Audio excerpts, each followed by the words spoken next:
ल रेकर्ड सुरु गर्दै मैले कसैको छ भने देखाऊ है अथवा तिमीले गर्यो भने पनि म अब गर्न नपर्ला सायद अब यो 2 नम्बरको गर्नुपर्छ पर्दैन लार्जेस्ट नम्बर भनेर के हामीले गरेको लार्जेस्ट नम्बर लास्टमा क्लास लेकोले भन्नु त कहाँसम्म गरेका छौ लार्जेली गरेन त गरेन 2 को क्वेशन नम्बर 2 को गरी न कि 3 को नि मैले 4 को कतिको गरे जस्तो लाग्यो ल म हेर्छु त्यहाँ फाइलमा यहाँ होला बरु बोल्नेवाला छैन ढुङ्गा बोल्ला तिमीहरू बोल्दैन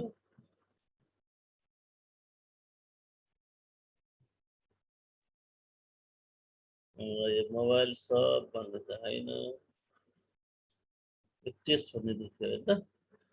टेस्ट भन्ने भित्र हामीले कन्डिसन भित्र गरेका थियौँ ल कन्डिसनमा ग्रेटर र अड इभन गरेर रहेछ है यो ग्रेटर देन भन्ने नि गरेको रहेछ तिमीहरूले पनि अब यो भिडियो हेर्दै गर्दै गर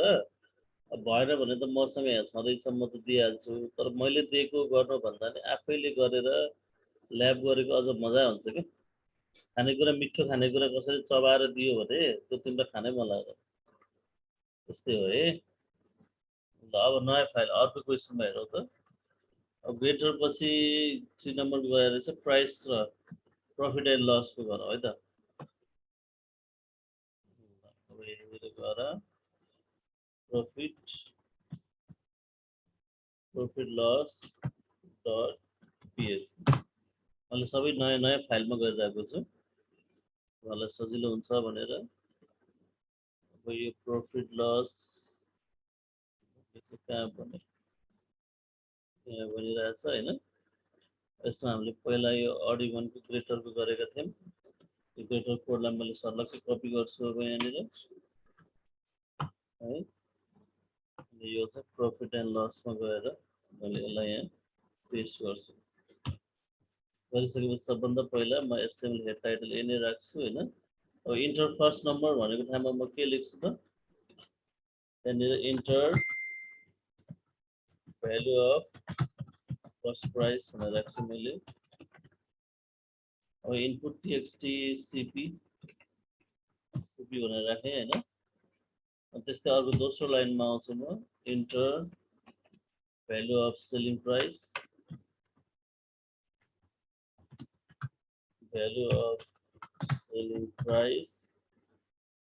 यो मैले राख्छु टीएक्सटी एसपी भनेर फर्स्ट प्राइस हालिसकेपछि मलाई थर्ड भ्यालु इनपुट गर्नु छैन मैले यसलाई बन्द गर्ने त्यसपछि यहाँनिर गएर चाहिँ प्रफिट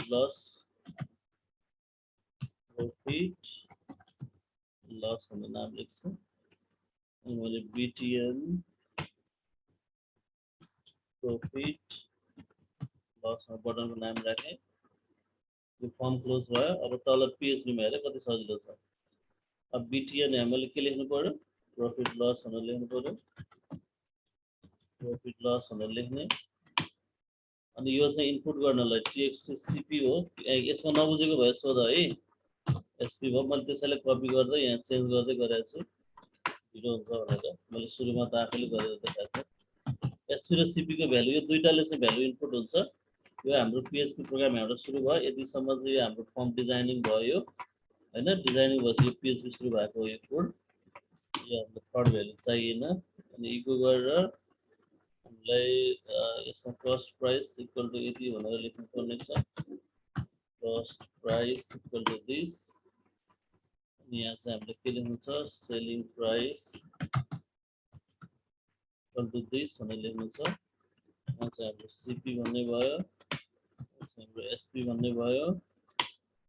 अब यतापट्टि गएर चाहिँ अब हामीले यहाँ के गर्नुपर्ने छ अब कन्डिसन लाउनु पर्ने छ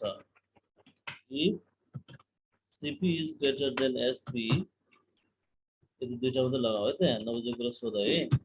सीपी भन्दा एसपी ग्रेटर छ भने के भन्नुपर्छ हाम्रो प्रफिट भयो भनेर प्रफिट एमाउन्ट चाहिँ देखाउनु पर्ने हुन्छ है प्रफिट एमाउन्टको लागि फेरि अर्को यहाँ भेरिएबल छ एउटा डलर एएमटी भनेर dollar amount equal to dollar CP minus dollar SP यो गर्ने होइन अनि यहाँ चाहिँ एएमटी भनेर लेख्ने अब यो मल्टिपल लाइन भएपछि हामीलाई ब्र्याकेट चाहिन्छ है, यो कुरा याद गर्ने, नत्रभए त्यसले चाहिँ सिंगल लाइनको जस्तो काम गर्छ। अब फेरि यहाँ चाहिँ हामीलाई SP is greater than CP भनेर लेख्नु पर्यो। अब यो ग्रेटर छ भने फेरि अब हामीले यहाँभित्र यसलाई चाहिँ यो ब्र्याकेटमा यहाँभित्र लेख्ने डबल कोटमा $AMT equal to $SP minus $CP भनेर लेख्ने भेरिएबल हो। अनि यहाँ चाहिँ ग्रेटेस्टको ठाउँमा के लेख्ने त लस भनेर लेख्ने है, कति लस भयो, लस हाम्रो डिस्टेन्स एमाउन्ट, यो एमाउन्ट डिस्कसपछि अब यसलाई चाहिँ यहाँनिर गरेर एल्स पार्टमा के गर्ने, अब यहाँनिर चाहिँ यसलाई चाहिँ इक्वल म्यासेज के दिने, इक्वल भनेर दिने,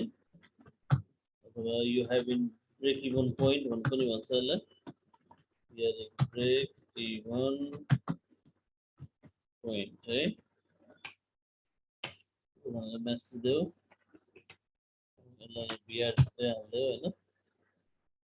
ब्रेक इभन पोइन्ट यो इक्वल टु पनि हटाइदिनु पर्यो, यसलाई यस्तो गर्ने है त। अनि बडी क्लोज भयो, त्यसपछि यसलाई हामी यसरी बन्द गरौँ र यसलाई सेभ गरौँ है। केही छ भने सोध है, मैले भन्दै गर्दै गएको छु, स्क्रिन सेयर भएको छ, तिमीले देखेछौ होला। अब म यसलाई चाहिँ रन गर्छु। रन गर्दाखेरि त्यो पेजको नाम हामीले राम्रोसँग टाइप गर्नुपर्ने हुन्छ, //localhost/ अनि हाम्रो टेस्ट भन्ने छ स्ल्यास, अनि पेजको नाम के छ प्रॉफिट loss.php भन्ने पेज छ। यो पेज फेला पारेन, त्यसपछि हामीले यहाँ चाहिँ यस्तो फेला पारेन भने यस्तो मात्रै गर्दा पनि हुन्छ, टेस्ट हानेर यस्तो गर्ने। यो चाहिँ हाम्रो इन्डेक्स पेज भयो। अब टेस्टभित्र हाम्रो प्रॉफिट loss.php अझै फेला पारेन, यो हाम्रो स्पेलिङ बिग्रिन सक्छ, एक कन्डिसन भित्र रहेछ है त्यसरी। त्यस्तो भयो भने तिमीले यहाँ कन्डिसन भनेर लेख अब है, कन्डिसन भनेर लेख्ने। अनि यहाँ अड इभनको ठाउँमा के लेख्ने त, अब यदि त पेजको नाम थाहा भएन डाइरेक्ट इन्टर गर, इन्टर गरेपछि पेजको नाम देखाउँछ अड इभन प्रॉफिट लस भनेर, यहाँ क्लिक गर्दा पनि हुन्छ। यसको enter value of cost price, अब हामीले कस्ट प्राइस हाले, मैले 250 हाने, सेलिङ प्राइस 300 हाने भने यसले के देखाउनु पर्यो, प्रॉफिट देखाउनु पर्यो है। यहाँ क्लिक गरेपछि यसले केही पनि देखाएन है त। अब यसले नदेखाउनुको रिजन के छ भनेर हेर्नु पर्यो। अब यो रिजनमा हामीले फर्मको मेथडमा लेखेका छौँ, पोस्ट एक्सनमा खाली नै छ, एक्ससीपी छ, यो बटनको नाम हेर त बीटीएन प्रॉफिट फिटको स्पेलिङ बिग्रेको छ है, त्यही भएर काम नगरेको रहेछ। प्रॉफिट लस यसलाई कपी गरौँ, कपी गरेर यहाँनिर गएर यसलाई पेस्ट गरिदिउँ, गरेपछि अब यसले काम गर्न सक्छ है त। कन्टिन्यू भयो, यसलाई चाहिँ यहाँ भ्यालु हालेको छैन, 258 300 रुपियाँमा किनेको, यसलाई चाहिँ गर्दाखेरि कस्ट प्राइस 258 आयो, सेलिङ प्राइस 300 रुपियाँ आयो र लस चाहिँ 42 लस भनेर आयो। यो त प्रॉफिट आउनु पर्ने हो नि त, लस आयो है त, किनभने हामीले मेसेजमा गडबड गरे जस्तो लाग्यो। 20 गरिदिने यो भयो भने यहाँ लस हुन्छ है त, यहाँ लस हुन्छ, यहाँ चाहिँ हाम्रो के हुन्छ, मेसेज उल्टो भएछ, यहाँ चाहिँ प्रॉफिट हुन्छ है त। अब फेरि हेरौँ, यसलाई सेभ गर्न नबिर्सौँ, यो बन्द गर, यसलाई कन्टिन्यू गरिदिउँ। अब यहाँनिर गएर चाहिँ मैले 258 नै हाल्दिएँ होइन, 300 रुपियाँ नै हाल्दिएँ, यो हालेपछि अलिक प्रॉफिट भनेर देखायो। अब लसको कन्डिसन पनि हेरौँ है त, 600 मा किनेर 520 मा बेच्यो, 600 कस्ट प्राइस पर्यो देखायो होइन, सेलिङ प्राइस 520 पर्यो, लस कति भयो त 80 रुपियाँ उसलाई लस भयो। यो हामीले कस्ट प्राइस र सेलिङ प्राइसको पनि हामीले मैले गरेर देखाएँ है त। अब अरु क्वेशनहरु हेरौँ त तिमीले अब यो बाँकी गर्न सक्छौ अर्को यो नम्बर नेगेटिभ पोजिटिभ 0 भनेर गर्न सकिन्छ कि म गर्दै हुँ तिम्रो ट्राई गर्ने भए म अर्को क्वेशन गर्छु स्विचको सर भइहाल्छ सर तिमी गर्छौ हैन त मलाई भोलि अब एकजनाले भने नि यहाँ देखाइदियो भने मलाई सजिलो हुन्छ क्या कि चाहिँ कसैले गरिसकेछ यो 4 नम्बरको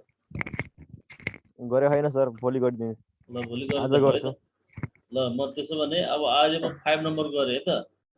1 देखि 7 सम्म इन्टर गर्ने र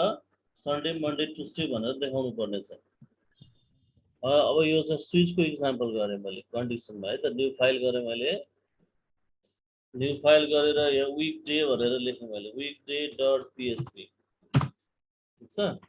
अब यो विक डे डट पीएचपी मा पनि म यसैको पहिला कपी गर्छु त्यस्तो भयो भने मलाई सजिलो हुन्छ हैन ल यसलाई कपी गर्ने अनि त्यसपछि विक डे भन्नेमा जाने अनि यहाँनिर गएर पेस्ट गर्ने अब एचटीएमएल को कोडहरु भइहाल्यो यो लेख्नु पर्दैन हैन अब यसमा इन्टर नम्बर बिट्विन पहिला सुरु हामीले नम्बर हाल्नेबाट हेर्न पर्यो इन्टर नम्बर बिट्विन 1 to 7 1 देखि 7 सम्म नम्बर हाल्ने अनि यसको नाम लेख्ने txtn भनेर लेख्ने यो नम्बरको लागि एकदम याद गर्ने इनपुट गर्नलाई यो लेख्यो हामीले अब अरु इनपुट गर्नुपर्ने केही पनि छैन यसको सेकेन्ड इनपुट पनि हटाइदिने अब इनपुट टाइपमा यहाँ चाहिँ के हुन्छ त भन्दाखेरि यहाँ विक डे यसले विक डे फाइन्ड गर्ने हो त्यो मैले यहाँ विक डे नै राख्ने यसको नाम भ्यालुमा केही पनि राख्नु पर्दैन हैन ठीक छ विक डे राख्ने अनि BTN weekday only weekday राख्ने है त अब यसपछि फर्म क्लोज भयो पीएचपी सुरु भयो अब यहाँ चाहिँ हाम्रो कुन बटन क्लिक गर्दा बटनको नाम राख्नु पर्यो विक डे भनेर राख्ने अनि यसको चाहिँ भ्यालु चाहिँ कुन आउँछ यहाँ value N dollar N define गर्ने अनि यहाँ पनि txtn भनेर राख्ने अब हामीलाई अर्को इनपुट चाहिएन हैन अब त्यसपछि यसरी म त ठीक छ यो गरे अनि त्यसपछि यहाँनिर उसले हालेको नम्बर कति भयो त नम्बर इक्वल टु उसले हालेको नम्बर यहाँ देखाइदिउँ हामीले number equal to dollar N भनेर देखाइदिउँ है यो हालेपछि यो पनि चाहिएन अब हामी इफ कन्डिसनको सट्टामा हाम्रो एन भन्ने त भ्यालु त आइसक्यो एन भनेर अब यो इफको ठाउँमा हामीलाई के चाहियो त यो सबै मैले इफ ब्लकहरु हटाइदिएँ है इफ ब्लक हटाएर म अब के गर्छु त स्विच भन्ने प्रयोग गर्छु स्विच अनि त भेरिएबल भन्ने छ यो आफै आउँछ स्विच लेखेपछि हैन अनि यहाँभित्र मैले चाहिँ भेरिएबलको ठाउँमा डलर एन भनेर दिएँ ब्र्याकेट सुरु भयो केस भ्यालु 1 भनेको छ यसमा 1 भयो भने के गर्ने त यहाँ कोड भनेर दिएको छ है त यो कोडलाई चाहिँ यो हटाएर अब मैले यहाँ चाहिँ इको राख्नु पर्यो है राखेर के गर्ने सन्डे भनेर प्रिन्ट गर्ने अनि ब्रेक गर्ने हैन अब त्यस्तै यो केस 1 को जस्तै अब यसलाई केही छैन यसलाई कपी गर्ने बस पेस्ट गर्ने है यो फेरि केस 2 भनेर यसलाई पेस्ट गर्ने केस 2 भएपछि के लेख्ने मन्डे भनेर लेख्ने है त फेरि अर्को पेस्ट गर्ने यहाँ केस 3 भनेर लेख्ने केस 3 मा के लेख्ने सन्डे मन्डे अनि ट्युसडे भनेर लेख्ने ट्युसडे हो अब यसपछि यहाँ के लेख्ने ट्युसडे पछि केस 3 पछि केस 4 ट्युसडे वेडनेसडे वेडनेसडे है वेडनेसडे पछि के लेख्नु पर्यो अब केस 5 भनेर थर्सडे भनेर लेख्ने THURS थर्सडे है अनि फेरि के लेख्ने केस 6 भनेर फ्राइडे लेख्ने लेख्दै जाने है सबै सटरडेसम्म सबै कन्डिसनलाई लेख्नु पर्यो नि त अनि फेरि केस 7 को पालो आयो अब अब 7 को बारेमा के लेख्ने सैटरडे भनेर लेख्ने सैटरडे भनेर लेख्ने हो अब त्यसपछि आयो हाम्रो डिफल्ट भन्ने आउँछ अर्को है यो डिफल्ट भनेको के हो त यदि माथिको भ्यालु कुनै पनि भएन भने त्यतिखेर इको भनेर के भन्ने इनभ्यालिड इन्ट्री भनेर दिने अथवा रङ इन्ट्री भनेर दिन पनि सकिन्छ इनभ्यालिड इन्ट्री भनेर म्यासेज दिने र ब्रेक गर्ने त्यो स्विचको ब्राकेट क्लोज भयो है यो कुरो बुझ्यो नि यहाँ मैले अरू केही पनि गरेको छैन यो पहिला यहाँ भ्यालु इनपुट गर्यो यो बटन क्लिकमा यहाँ चाहिँ हामीले भ्यालु इनपुट गरायौँ अनि इनपुट गराएको भ्यालुलाई देखाइदियौँ जस्ताको जस्तै देखाएपछि स्विच स्टेटमेन्ट प्रयोग गऱ्यौँ तल ल्यान गरेर त्यो नम्बर चाहिँ यो हो होइन त्यो नम्बरको चाहिँ त्यसको सन्डे मन्डे ट्युसडे भनेर यहाँ चाहिँ म्यासेज आउँछ तल अहिले बिआर हटाइदियो भने त्यही लाइनमा आउँछ होइन नम्बर इज दिस होइन अब तल चाहिँ हामीले यहाँ चाहिँ विकडे भनेर दिन सक्छौँ नम्बर इज दिस अनि फेरि इक्वल गरेर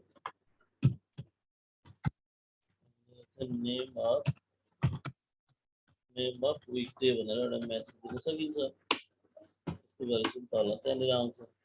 है त अब यसलाई रन गरिदिउँ हामीले यसलाई रन गरेपछि यहाँनिर गएर हाम्रो प्रफिट एन्ड लस पिएचपी छ यहाँ गएर विकडे भनेर हाल्नु विकडे डट पिएचपी भनेर आएको छ ल यहाँनिर लाइन 45 मा अनएक्सपेक्टेड इन द फाइल भनेर देखायो त लाइन 45 मा हेरौँ त यसले लाइन पनि देखाइरहेछ यहाँ के हो 45 मा के आयो त भन्छ त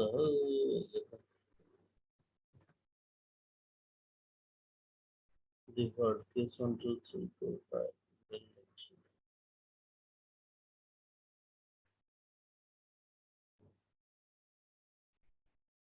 हेर कतै केही छ त छैन यसलाई फेरि सेभ गरौँ है त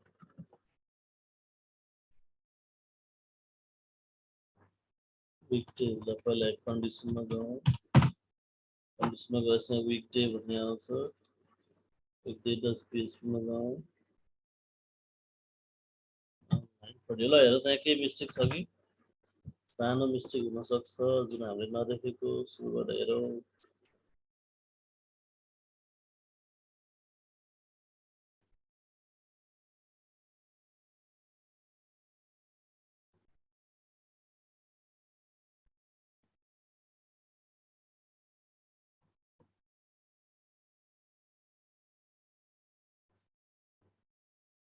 सातवटा लेखिसक्यो फेरि होइन यसमा सिङ्गल कोड चाहिने हो र है हाम्रो सिन्ट्याक्समा सिङ्गल कोड लेखिरहेको थियो यो त स्ट्रिङ भनेर बुझिरहन्छ यसले होइन यस्तो चाहिने भने एकचोटि हालेर हेरौँ वान टुलामा जानु है त अब एकछिनदेखि यहाँसम्म कट गर्नु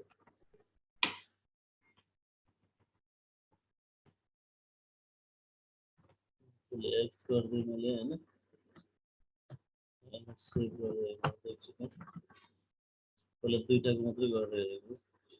41 मा देखायो 41 मा कहाँ छ यहीँ देखाउँछ त लास्टमा के भएको छ यो ठिक छ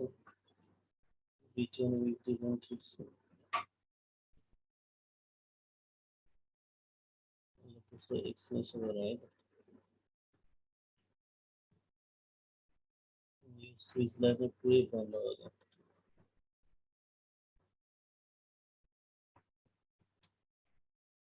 पुरैलाई बन्द गरिदिउँ होइन अनि एउटा म्यासेज आएर हेरौँ त्यो म्यासेज मात्रै आउँछ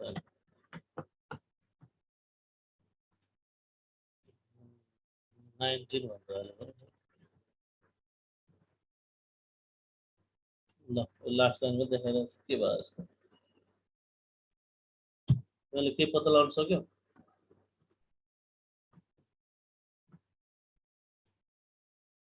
यो नहुनु पर्ने एरर देखाइरहेको छ 19 मा केही टाइप त भएको छैन नि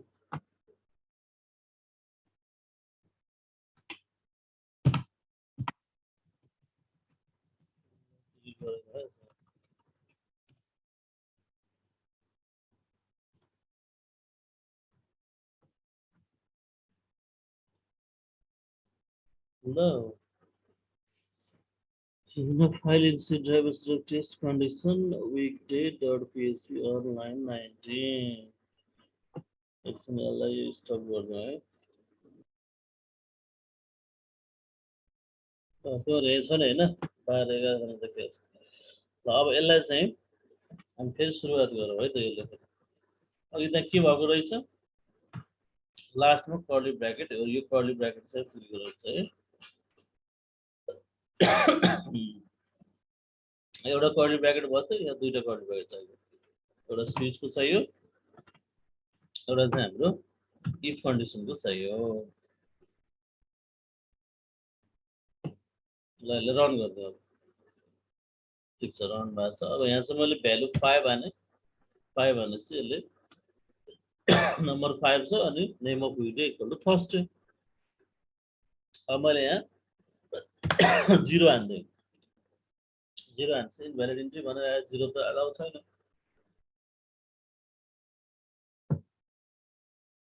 हामीलाई नम्बर के भनेको छ 1 देखि 7 सम्म इन्ट्री गर्ने भनेको छ त्यही भएको भएर हामीलाई नम्बर चाहिँ यहाँ चाहिँ अरु हान्न दिँदैन जस्तो मैले अब यहाँ 7 हाने के देखाउँछ सटरडे भनेर देखाउँछ ल यो चाहिँ स्विचको एउटा सिम्पल इक्जाम्पल भयो अब हामीले एउटा स्विचको चाहिँ मेनु बेस इक्जाम्पल पनि गर्छौँ भोलि र तिमीहरूले चाहिँ यो आज मैले गरेको दुईटा प्रोग्राम र मैले एउटा होमवर्कको रूपमा दिएको छु धेरै दिएको छैन है तिमीहरूले गर्नु प्रयास गर्नु बिग्रिन सक्छ बिग्रियो भने पनि यो बिग्रियो भनेर देखाउनु पर्छ हैन अब 6 को र 7 को भोलि गरेपछि लुपिङमा भोलि नै सुरु गर्छौँ अब यो चाहिँ तिमीहरूले मलाई यो 4 नम्बरको गरिदियो भने मैले गर्नु पर्दैन हैन अथवा 6 र 7 को पनि गरिदियो भने त मलाई अझ झन् सजिलो हुन्छ नभनेदेखि तिमीहरूले यो 3 नम्बरको र 5 नम्बरको आज गर्ने यो पहिले गरिसक्यो होला अर्डर इभनको अब यो चाहिँ अहिले चाहिँ नेगेटिभ पोजिटिभको मैले कन्सेप्ट दिइसकेको छु इफ डलर n यही पहिला सुरु n मा भ्यालु इनपुट गर्ने n को भ्यालु 0 भन्दा ग्रेटर छ भने प्रफिट 0 भन्दा लेस देन छ भने मतलब नेगेटिभ 0 छ भने 0 यो प्रफिट लस जस्तै गरेर यहाँ पनि इफ एल्स इफ लगाउनु पर्ने हुन्छ अब यो चाहिँ मैले अहिले गरेँ भने त्यस्तै गरेर तिमीले यो चाहिँ मेनु बेस प्रोग्राम अब यो यसमा 1 देखि 7 सम्म दिएको जस्तै गरेर 1 देखि 12 सम्म नम्बर हानेर जनवरी फेब्रुअरी प्रिन्ट गर भन्न पनि सक्छ है त्यसको लागि मैले 1 देखि 7 सम्म टाइप गरेँ भने तिमीले 1 देखि 12 सम्म गर्नु पर्यो फेरि कन्सेप्ट त्यही नै हो एउटै कन्सेप्ट छ यो हैन तर मैले त्यो क्वेसन चाहिँ लेखेको छैन एक्जाममा त्यो आयो भने त्यही अनुसारले पनि गर्ने अब तिमीहरूको यो प्रोग्रामिङ भएको भएर क्वेसनको प्याटर्नमा हेर है तिमीहरूले थ्योरी मात्रै आउँछ भन्ने सोच्यो होला प्रोग्राम पनि आउन सक्छ है प्रोग्राममा चाहिँ कसरी आउन सक्छ भने जस्तो थ्योरी त भइहाल्यो अब डेफिनेसनहरू यताउति पोइन्टहरू आउँछ अनि तिम्रो एक्जाममा मोडल क्वेसन अब टिक लगाउने क्वेसनमा चाहिँ प्रोग्रामिङबाट कसरी आयो भने प्रोग्राम लेख भनेर सम्भव छैन प्रोग्राम लेख्न दिँदैन हैन अहिलेको इन्टरनल एक्जाममा त्यसमा कसरी सोध्छ भने त्यहाँ प्रोग्रामहरू दिन्छ यसको आउटपुट के आउन सक्छ है त्यो एउटा टाइपको आउटपुटको अप्सन पनि त्यही दिन्छ फेरि एउटा क्वेसन त आउन सक्छ र अर्को क्वेसन यो प्रोग्राममा कतिवटा एरर छ कहाँनिर एरर छ के हुनु पर्यो भनेर त्यो पनि क्वेसन आउन सक्छ है एउटा डिबग गर्ने डिबग गरेर कुन एरर छ त्यो अप्सनै दिन्छ एरर पनि त्यो दिने र अर्को आउटपुट के आउँछ भनेर त्यो पनि 20 वटा क्वेसनमा त्यो लगभग 3-4 वटा 5 वटासम्म त्यस्तो खाले आउन सक्छ अरू चाहिँ थ्योरी टाइपको आउँछ है ट्रु फल्स टाइप पनि आउँछ यो ट्रु फल्स के हो भनेर अनि अर्को चाहिँ अब त्यो डेफिनेसन्सहरू त भइहाल्यो हैन फिल इन द ब्ल्याङ्क्स नै बढी आउँछ अप्सनहरू पनि त्यही दिएको हुन्छ अहिले प्याटर्न अलिकति भन्दै है त मोडल क्वेसनको प्याटर्न प्रोग्रामिङबाट आउने आयो भने चाहिँ हामीले डिबग गर्ने र आउटपुट निकाल्ने भनेर सोच्छ ल अब त्यसपछि आजलाई यति गरौँ है त अब भोलि चाहिँ हाम्रो यो भ्याइन्छ लुपिङ भ्याइन्छ के अरे इफ कन्डिसनहरू भ्याइन्छ दुईटा क्वेसन गरेपछि अनि पर्सि चाहिँ हामी इटरेसन लुपिङ हेर्छौँ है त लुपिङ हेरिसकेपछि अब फङ्सन भन्ने छ बिल्डिङ फङ्सनहरू छ त्यो डिफाइन फङ्सन कसरी क्रिएट गर्ने भन्ने छ पिएचपीमा अनि स्ट्रिङको कुरा रहेछ हैन बाँकी रहेको कुराहरू चाहिँ हामी पढ्दै जान्छौँ यसरी ठिक छ ल आजको के सोध्नु पर्ने छ सोध्नु पर्ने कुराहरू सोधिहालौँ है छोड्नै हुन्न आफूले गर्नुपर्ने साइड पनि गर्नु पर्यो मैले मात्रै गरेँ कि यो अलिकति पढाइ चाहिँ अलि चित्त बुझ्नु भएन म आफैलाई चित्त बुझिरहेको छैन है क्वेसनको एन्सर पनि यहाँ पनि छ यो पनि गर्ने म आफैलाई चित्त बुझेको छैन भने तिमी कसरी चित्त बुझाउँछौ त ठिक छ ल मैले आजको लागि चाहिँ बन्द गरेँ है के भन्नु छ त ल होप तिमीहरूले यो मैले दिएको क्वेसनको एन्सर चाहिँ गरेर ल्याउँछौ है त आजलाई ल बाई बाई